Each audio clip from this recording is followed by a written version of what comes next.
Good day, viewers. I had music in this part of the video and had to remove it for YouTube reasons. So for the first 20 or 30 seconds here, I ain't got a whole lot of sound on my video. If you're following along with my story today, I appreciate it.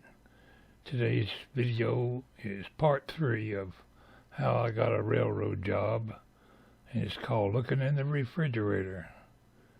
Thanks for bearing with me here, my friends.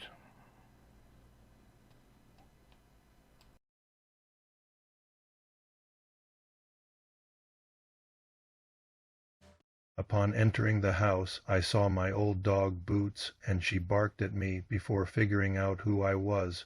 She let me know how glad she was to see me. She had a sorrowful look, as though she were saying, "Oh, I'm sorry, I didn't mean to bark at you. I just thought I would never see you again." I swear I believe that dog thought more like a human than a dog. While Helen was gone to the restroom, I made my habitual walk to open the refrigerator and see what was there. It would always be the same stuff in there that was in there 5 minutes earlier when I had looked, but a kid can never convince himself. Perhaps some magical power may have produced some tasty delight just waiting to be found. Soon a kid learns to have an instant answer ready. "What are you doing in the refrigerator?" "Oh, I'm just getting a drink of water," and occasionally I would use a more moronic answer like, "I'm just looking to see if the light bulb is working."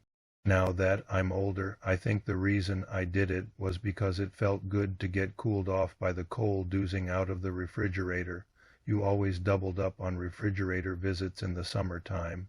I'm 59 years old now, but still occasionally I will go look in the refrigerator, sometimes frustrating my wife no end. She will sometimes admonish me when we go to visit someone's home, if she sees me anywhere near their refrigerator. Well, not that I would ever do that. If I did, I could always reply, "I just wanted to see if their light bulb is working."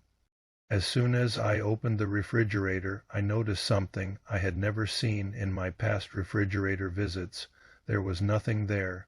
It quickly dawned on me that the cupboard was bare. They had no food.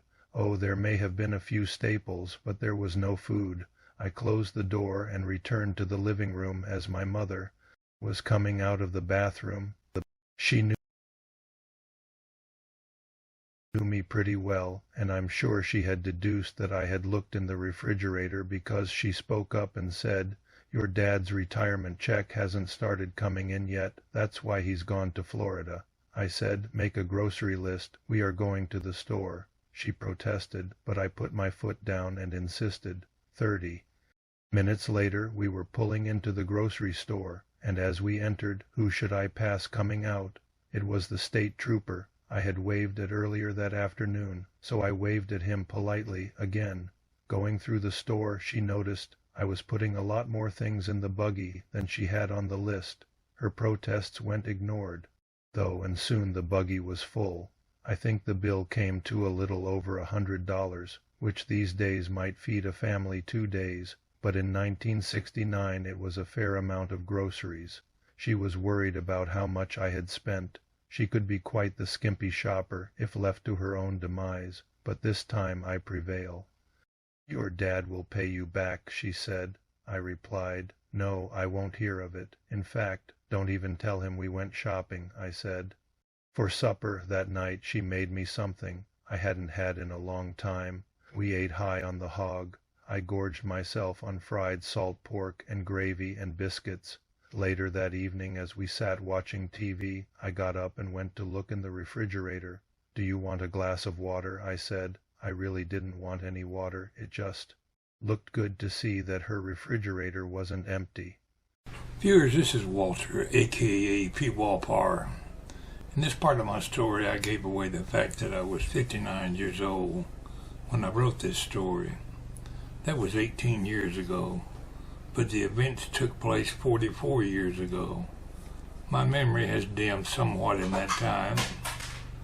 I'm glad I took the time to write the story while it was more vivid in my mind. If you're following along with my story so far, I greatly appreciate it. Your comments are most welcome here. The story continues in future episodes. the story being how I got a railroad job. Consider subscribing to get notified when they are uploaded. Y'all take care. It's Pwalpar. Wishing everybody well.